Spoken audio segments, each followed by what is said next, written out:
How to draw structures. ठीक है, देखो स्ट्रक्चर जब भी हम लोग बात करते हैं तो स्ट्रक्चर मतलब होता है कोवेलेंट कंपाउंड का स्ट्रक्चर। ठीक है, कोवेलेंट कंपाउंड। क्योंकि हम लोग पढ़ चुके हैं पहले, आयोनिक कंपाउंड पढ़े हैं, ठीक है, आयोनिक कंपाउंड पढ़ चुके हैं और कोवेलेंट कंपाउंड पढ़ रहे हैं। तो स्ट्रक्चर सिर्फ होता है कोवेलेंट कंपाउंड का। क्यों? क्योंकि कोवेलेंट कंपाउंड का जो बॉन्ड्स होता है वो डायरेक्शनल होता है। ठीक है, वो डायरेक्शनल बॉन्ड होता है, ये भी क्वेश्चन पूछा है। तो कोवेलेंट कंपाउंड का जो बॉन्ड होता है वो क्या होता है? डायरेक्शनल होता है। जबकि आयोनिक कंपाउंड का जो बॉन्ड होता है ना, वो नॉन डायरेक्शनल होता है। नॉन डायरेक्शनल मतलब, क्योंकि ये क्या है, आयोनिक कंपाउंड में क्या होता है कि तुम्हारा आयंस है, केटायन और एनायंस है ना। तो इसमें फोर्स लगता है, किसी भी डायरेक्शन में रहेगा, क्लोरीन कहीं पे भी रहेगा तो Na प्लस उसके ऊपर फोर्स ऑफ अट्रैक्शन लगाएगा। समझ पा रहे हो? तो इसमें डायरेक्शन हाँ का कोई सर। मतलब नहीं है। और आयनिक कंपाउंड में स्ट्रक्चर नहीं होता है, स्ट्रक्चर की जगह अरेंजमेंट होता है। समझ रहे हो? आयोनिक कंपाउंड में क्या होता है? अरेंजमेंट होता है, और कोवेलेंट कंपाउंड में क्या होता है? स्ट्रक्चर्स होता है। ठीक। और इसका जो थ्री डी आयोनिक कंपाउंड का जो थ्री डी अरेंजमेंट बनता है, थ्री डी अरेंजमेंट, उसको हम लोग लैटिस बोलते हैं। ठीक है, लैटिस बोलते हैं। ये पढ़े होगे तुम लोग क्लास 12 में, सॉलिड स्टेट करके एक चैप्टर था। हाँ सर, क्रिस्टल लैटिस उसमें हाँ अलग अलग। हाँ। तो वही लैटिस बनता है, आयनिक कंपाउंड के लिए होता है वो। ठीक है, कि कहाँ पे बॉडी सेंटर, फेस सेंटर्ड है ना, एज सेंटर, ये सब होता है। तो ये होता है अरेंजमेंट आयनिक कंपाउंड के लिए, और कोवेलेंट कंपाउंड के लिए होता है स्ट्रक्चर। तो जब हम लोग इनऑर्गेनिक केमिस्ट्री या केमिकल बॉन्डिंग पढ़ते हैं तो उसमें स्ट्रक्चर बनाना तुम्हारा सबसे इंपॉर्टेंट पार्ट है। ठीक है। और स्ट्रक्चर बनाने से पहले तुम्हें दो तीन चीज पता होनी चाहिए कि स्ट्रक्चर जो है, हम लोग उसमें एक टर्म डिफाइन करते हैं, सेंट्रल एटम। स्ट्रक्चर्स के लिए एक टर्म डिफाइन करते हैं, सेंट्रल एटम। ठीक है, तो सेंट्रल एटम किसको बोलते हैं? जैसे मान ले CO2 बनाने बोला गया, CO2 बनाने बोला गया तो तुम इस तरीके से स्ट्रक्चर बना दोगे CO2 का, है ना। तो इसमें तुम्हारा कार्बन, या फिर तुम्हें CH4 बोल दिया गया, CH4 मतलब मीथेन बनाने बोल दिया गया, तो तुम इस तरीके से अपना स्ट्रक्चर बना दोगे। ठीक है। तो ये दोनों जो स्ट्रक्चर हो गए, ये जो कार्बन हो गया यहाँ पे, ये कार्बन क्या हो गया? सेंट्रल एटम हो गया। यहाँ पे जो कार्बन हो गया ये क्या हो गया? ये भी सेंट्रल एटम हो गया। तो हम कैसे पहचान रहे हैं कि सेंट्रल एटम है? तो सेंट्रल एटम को आइडेंटिफाई करने के लिए तीन चीज बताया गया है। पहला बोला गया कि लेस इलेक्ट्रोनेगेटिव होगा। ठीक है, लेस इलेक्ट्रोनेगेटिव होगा। ठीक है, इलेक्ट्रोनेगेटिव, लेस इलेक्ट्रोनेगेटिव, EN से भी दिखाते हैं लेस इलेक्ट्रोनेगेटिव। ठीक है। और क्या बोला गया? बोला पॉलीवैलेंट होगा। पॉलीवैलेंट होगा मतलब इसका वैलेंसी एक से ज्यादा होगा। जैसे कार्बन सेंट्रल एटम बन गया क्योंकि इसमें वैलेंसी इसकी एक से ज्यादा थी, यहाँ पे भी एक से ज्यादा वैलेंसी थी, इलेक्ट्रोनेगेटिविटी कम होना चाहिए। ठीक है। और क्या है? और तीसरा बोला गया लेस इन नंबर होगा। ठीक है, लेस इन नंबर। जैसे CH4 में कार्बन एक था, CO2 में देखो कार्बन एक था, तो ये सबका नंबर कम है। ठीक है, तो ये लोग क्या है? सेंट्रल एटम बन गए। तो सेंट्रल एटम पहचान सकते हो तीन तरीके से, लेस इलेक्ट्रोनेगेटिव होगा, पॉलीवैलेंट होगा, और उनका नंबर क्या होगा? कम होगा। ठीक है, यहाँ तक समझ गए? इसके बाद देखो, हाँ अब सर। जब स्ट्रक्चर हम लोग बनाते हैं उसको दो ग्रुप में क्लासिफाई करते हैं। ठीक है, एक ग्रुप में बोलते हैं अप टू सेकेंड पीरियड। ठीक है, अप टू सेकेंड पीरियड। ठीक। और दूसरा बोलते हैं third periods onward, third period onwards. ठीक है। ऐसा क्यों बोल रहे हैं? क्योंकि देखो, अप टू सेकेंड पीरियड में कौन कौन सा एलिमेंट आएगा? इसमें आएगा तुम्हारा boron, carbon, nitrogen, oxygen, chlorine. ठीक है। ठीक, ये सब तुम्हारा किस में आता है? सेकेंड पीरियड में आता है। ठीक है, ये सब आता है तुम्हारा सेकेंड पीरियड में। ठीक है। और हाँ, थर्ड थर्ड पीरियड में तुम्हारा आना स्टार्ट हो जाएगा। कौन सा आएगा थर्ड पीरियड में बताओ? सोडियम से। सोडियम से। सोडियम से आने लग जाएगा। ठीक है, सोडियम तो खैर आयनिक कंपाउंड बनाएगा, तो तुम्हारा हाँ क्लोरीन, ब्रोमीन, इस तरीके से जो जो है ना, ये सब आएगा यहाँ पे थर्ड पीरियड में। ठीक है, क्लोरीन से हो गया, ब्रोमीन हो गया, ये लोग आएंगे सब कहाँ पे? थर्ड पीरियड में आएंगे। ठीक है। हाँ जैसे सर। अल्मीनियम, सिलिकॉन, फास्फोरस, ये सब जो है, aluminium, silicon, phosphorus, sulphur, chlorine, है ना, तो ये सब कहाँ आएंगे? थर्ड पीरियड में आएंगे। ठीक है, थर्ड पीरियड ऑनवर्ड्स। मतलब ब्रोमीन भी इसी में आ जाएगा। ठीक है, आयोडीन, टीन, ये सब जितने हैं P ब्लॉक वाले, सब किसमें आएंगे? थर्ड पीरियड में आएंगे। ठीक। अब यहाँ तक समझ गए? तो इसमें देखो डिफरेंस क्या है सेकंड पीरियड और थर्ड पीरियड में। तो सेकंड पीरियड का कोई भी एलिमेंट को पकड़ो, जैसे मान लो नाइट्रोजन को, तो नाइट्रोजन का एटॉमिक नंबर कितना है? 7। तो इसका कॉन्फ़िगरेशन कैसे लिखो बताओ? 1:2:2:3। फिर कितना बचा? 4 हुआ, 3 बचा, हाँ, 2p3। ठीक है, तो ये ऐसे लिख सकते हो, या फिर इस तरीके से सीखे हो तो हीलियम लिख दोगे, और यहाँ पे क्या लिख दोगे, 1s2 हो गया हीलियम। हीलियम का कितना होता है, 2 होता है, तो 2s2 2p2 2p3 सॉरी। ऐसे लिख दोगे, ठीक है। तो यहाँ पे देखो टू, दो ही ऑर्बिटल इन्वॉल्व है ना, एक एस ऑर्बिटल इन्वॉल्व है और एक पी ऑर्बिटल इन्वॉल्व है, ठीक है। तो यहाँ पे मैक्सिमम इलेक्ट्रॉन कितना आ सकता है, दो यहाँ पे आएगा और पी यहाँ पे पे सर 6 आ तो सकता 2 है। और वहाँ पे हाँ, तो टोटल मैक्सिमम इलेक्ट्रॉन कितना आएगा, 8 इलेक्ट्रॉन आएगा, 8। ठीक है। तो 8 इलेक्ट्रॉन आएगा तो ये ना ऑक्टेट रूल को फॉलो करेगा, समझ पा रहे हो। हाँ सर। ऑक्टेट रूल यहाँ पे क्या होगा, फॉलो होगा। और बाकी जगह क्या होगा, मतलब यहाँ पे ऑक्टेट रूल फॉलो हो सकता है, सिर्फ हीलियम के या हाइड्रोजन के केस में डुप्लेट रूल फॉलो होगा, ठीक है, सेकंड पीरियड तक, up to second period. Chlorine में भी जाके देखोगे तो ऑक्टेट रूल फॉलो होगा, ठीक है। लेकिन जब तुम इस इधर किसी में आओगे तो उसमें क्या होता है, जैसे मान लो क्लोरीन के लिए लिख रहे हो, तो क्लोरीन के लिए क्या लिखोगे, 17 होता है, तो क्या लिखोगे, वन हाँ एस सर, 17 होता है। 2s2 2p6 3s2 3p5, ठीक है। हाँ सर। ये हो गया। तो 3p5, जब तुम थ्री को इसमें इन्वॉल्व किए हो तो 3d भी तो तुम्हें मिल रहा है, समझ पा रहे हो, 3d भी मिल रहा है। अब या फिर नियॉन से देखोगे तो नियॉन हो गया, और इसमें लिखोगे 3s2 3p5 और 3d0, 3d भी तो तुम्हारे पास आ गया ना। Weekend D orbital. हाँ, तुम यहाँ तक भले तुम यहाँ तक इलेक्ट्रॉनिक कॉन्फ़िगरेशन में शो करोगे, बट तुम्हारा डी भी तो है तुम्हारे पास। तो यहाँ पे हाँ इलेक्ट्रॉन सर। कैपेसिटी कितना हो जाएगा, 2 यहाँ पे होगा, 6 यहाँ पे होगा, और साथ ही साथ 10 यहाँ पे होगा, तो टोटल इलेक्ट्रॉन कैपेसिटी कितना हो गया, 18 इलेक्ट्रॉन हो गया वैलेंस शेल में। तो उससे क्या होगा कि ये it can follow, it can not, मतलब हो सकता है फॉलो करे या फिर ना भी करे ऑक्टेट रूल फॉलो, ठीक है, या फिर it can disobey octet rule बोल सकते हो, समझ पा रहे हो। क्योंकि इसका हाँ सर। आउटर मोस्ट में 18 इलेक्ट्रॉन से ज्यादा की कैपेसिटी है ना, और यहाँ पे बस 8 हम्म। इलेक्ट्रॉन का कैपेसिटी है, तो ये क्या करेगा, हमेशा ऑक्टेट रूल फॉलो करेगा, और ये जो थर्ड पीरियड ऑनवर्ड है वो ऑक्टेट रूल फॉलो कर भी सकता है, नहीं भी कर सकता है, ठीक। हम्म। तो पहले हम लोग देखेंगे कि थर्ड पीरियड ऑनवर्ड का स्ट्रक्चर कैसे बनता है, ठीक है, थर्ड पीरियड ऑनवर्ड का स्ट्रक्चर कैसे बनता है, लेकिन उसको जानने से पहले तुम्हें थोड़ा सा समझना होगा। क्या समझना होगा, थोड़ा सा तुम्हें इलेक्ट्रोनेगेटिविटी के बारे में, ये इलेक्ट्रोनेगेटिविटी का कंसेप्ट देखो थोड़ा सा। यहाँ तक जो बता रहा हूँ समझ पा रहे हो, हाँ सर। देखो, इलेक्ट्रोनेगेटिविटी, ठीक है, इलेक्ट्रोनेगेटिविटी इसका मतलब क्या होता है, इसका मतलब होता है कि tendency tendency to attract tendency to attract shared pair of electrons, ठीक है। या फिर सिंपल समझ सकते हो, इलेक्ट्रॉन्स को अपनी तरफ खींचने का जितना ज्यादा क्षमता होगा उसे हम क्या बोलेंगे, इलेक्ट्रोनेगेटिविटी उसकी ज्यादा है, ठीक है। तो यदि ठीक है सर। हम अरेंज करें पीरियोडिक टेबल्स में मोस्ट इलेक्ट्रोनेगेटिव एलिमेंट्स को एक साथ, तो इस तरीके से अरेंज किया जा सकता है। Chlorine, oxygen, nitrogen. हम्म,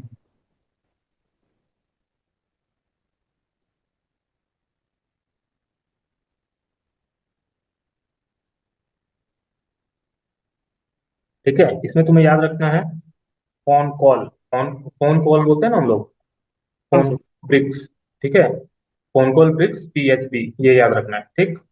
तो ठीक हम है लोग सर। यदि कुछ मैग्नीट्यूड प्रोवाइड करके देखें, नंबर से समझना आसान होता है, इसलिए यदि मान लो इलेक्ट्रोनेगेटिविटी का हम लोग नंबर प्रोवाइड कर दे रहे हैं, जैसे मान लो फ्लोरीन को हम कितना दे रहे हैं, 4 दे रहे हैं, ठीक है।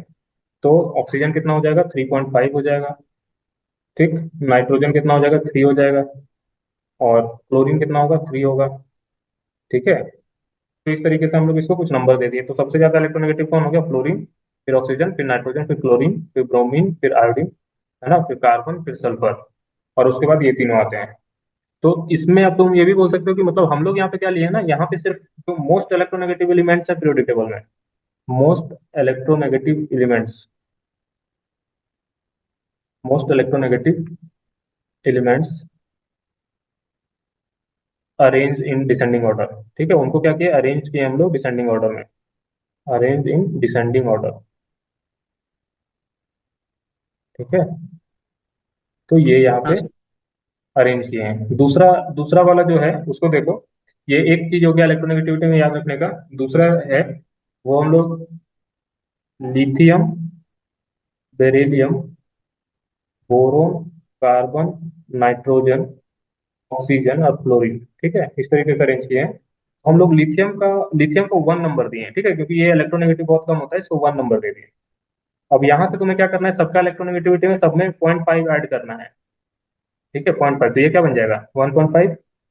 इसमें भी टू 1.5 ऐड करोगे तो ये क्या बन जाएगा 2। 2.5 इसमें 1.5 ऐड करोगे तो 2.5।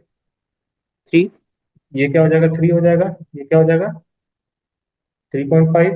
3.5 और 4 ठीक है, और ये क्या हो जाएगा 4 हो जाएगा। ऊपर भी 4 आ रहा है। ठीक है, तो ये हो गया 4। तो ये मतलब एक रैंडम नंबर सबको बताया गया है जिससे तुम कंपेयर कर सको नंबर के, मतलब मैग्नीट्यूड तुम्हें पता चल जाता है तो तुम बता सकते हो ना कि कितना ज्यादा इलेक्ट्रोनेगेटिव है नहीं है, तो तुम्हें एक मैग्नीट्यूड का अंदाजा लग जाएगा। ठीक है, तो यहाँ पे 0.5 सब में ऐड करना है। ठीक है, तो इससे तुम्हें इस सीक्वेंस का आइडिया लग जाएगा कि कौन सा कितना इलेक्ट्रोनेगेटिव है, कौन सा पहले आ रहा है, कौन सा बाद में आ रहा है। समझ गए ये बात। हाँ सर। नेक्स्ट है देखो, एक और सीरीज बनाए हम लोग, उसमें सोडियम, मैग्नीशियम, एल्यूमिनियम, ठीक है, सिलिकॉन, फॉस्फोरस, सल्फर और क्लोरीन। ठीक, अब देखो सोडियम को हम लोग बोल रहे हैं 0.9। अब जैसे इसमें 0.5 जोड़ते थे, इसमें 0.3 ऐड करोगे। ठीक है, तो ये क्या हो जाएगा, इसमें 1.2 0.3 तो 1.2 हो जाएगा। इसमें भी 0.3 ऐड करो तो ये क्या हो जाएगा 1 1.5। इसमें भी 0.3 ऐड कर दो तो ये क्या हो जाएगा 1.8। इसमें भी 3 ऐड कर दो 0.3, तो ये क्या हो जाएगा 2.1। ठीक है, अब ये वाले में क्या ऐड करोगे 0.4 ऐड करो तो ये क्या हो जाएगा 2.5, और इसमें ऐड कर दोगे कितना 0.5, तो ये कितना हो जाएगा 3। समझे। हाँ सर। तो ये इलेक्ट्रोनेगेटिविटी का ऑर्डर तुम कैसे इजीली याद रख सकते हो, उसलिए ये थोड़ा बताया गया है कि किस तरीके से याद रखना है। ठीक है, और ठीक है सर। यहाँ तक यदि तुम्हें समझ में आ गया, यहाँ तक समझ पा रहे हो। हाँ सर। नोट करते हो उसको या क्या करते हो।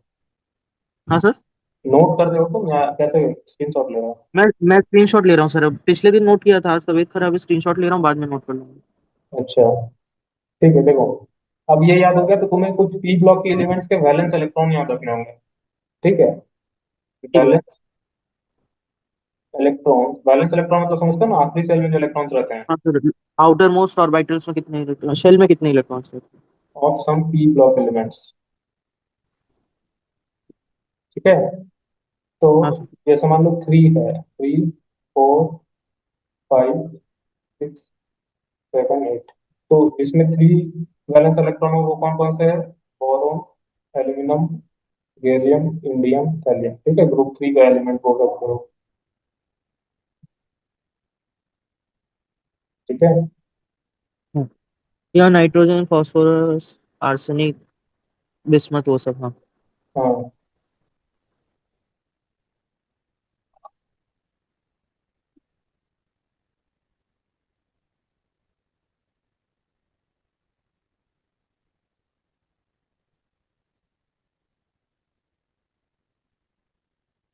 ठीक है, तो यहाँ से हाँ, देखो ये वाला जो ऊपर वाला लाइन है, ठीक है, ये वाला लाइन, ये अप तुम्हारा टू सेकंड पीरियड में।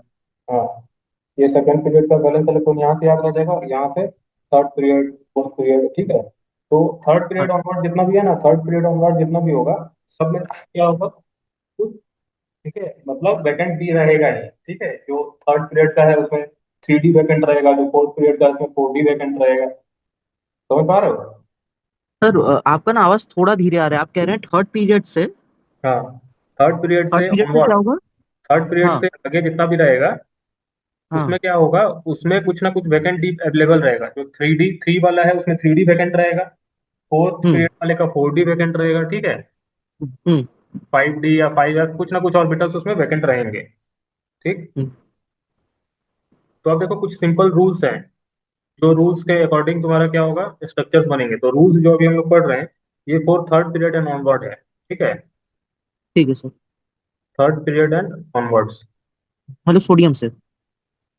हाँ, लेकिन सोडियम तो आयनिक बनाएगा ना, तो जो हाँ, कोवलेंट तो फिर बनाएगा वो इसमें। एल्यूमिनियम, हाँ, silicon, phosphorus, sulphur, chlorine, argon, वो सब, हाँ। हाँ, तो सबसे पहला रूल क्या है, सबसे पहला रूल है right central atom with its valence electron.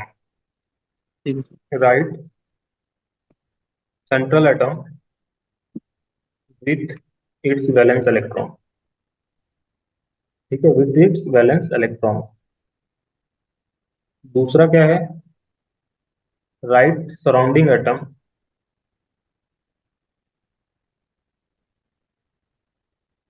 Surrounding atom मतलब समझ रहे हो ना, जैसे CH4 में हाँ, H अगल बगल जो है। सराउंडिंग एटम था। ठीक है, surrounding atom around central atom, ठीक है, and try to complete and try to complete octet of surrounding atom,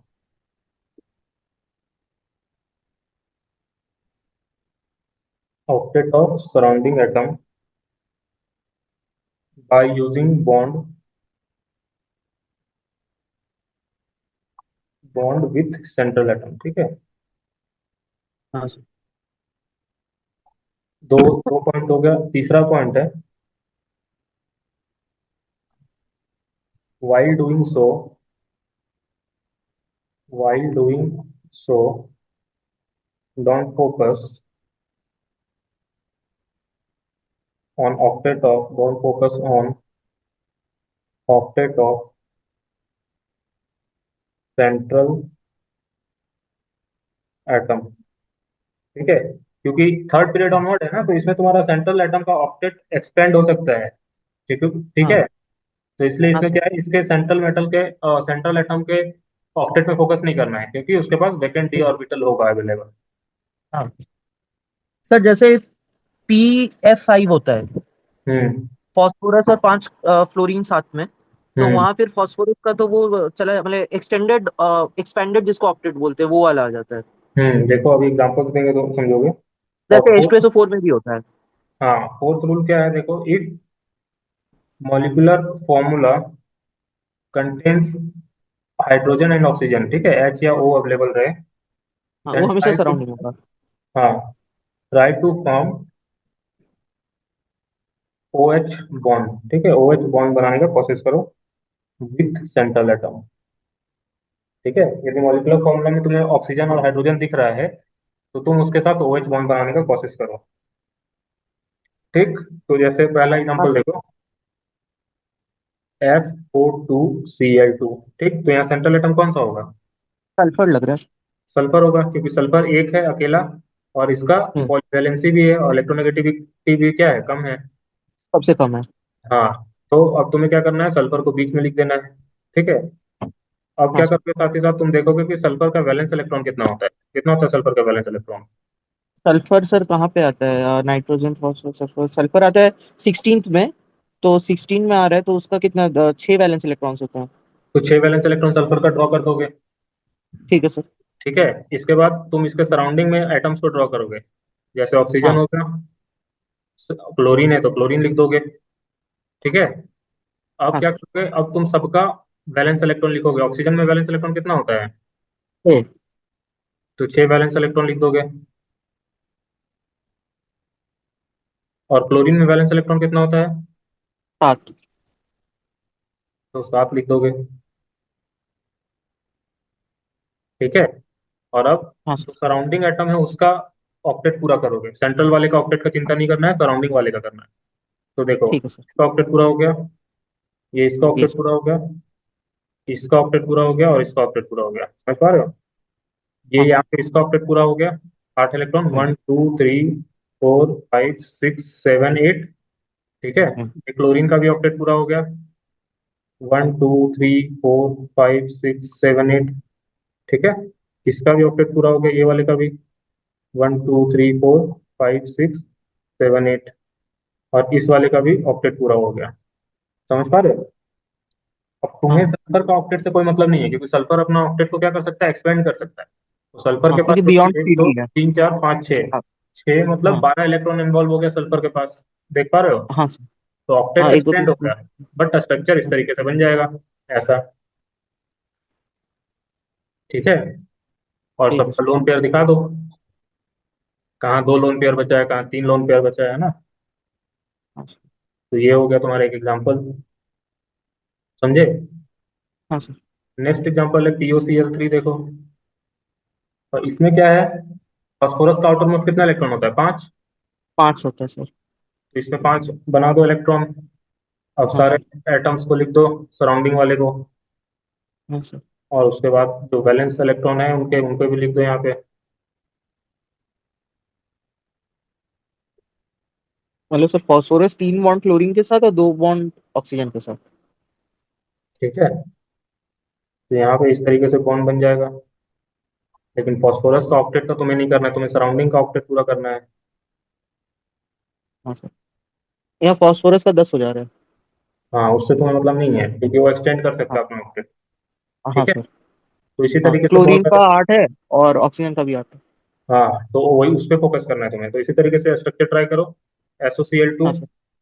SO3, HCO3। जेनन के आउटर मोस्ट कितना रहेगा बताओ? जेनन तो सर नोबल गैस कॉन्फ़िगरेशन है ना, 8 रहेगा। 8 रहेगा, तो इसमें तुम ऑक्सीजन बना दोगे तीन हाँ तरफ। सर।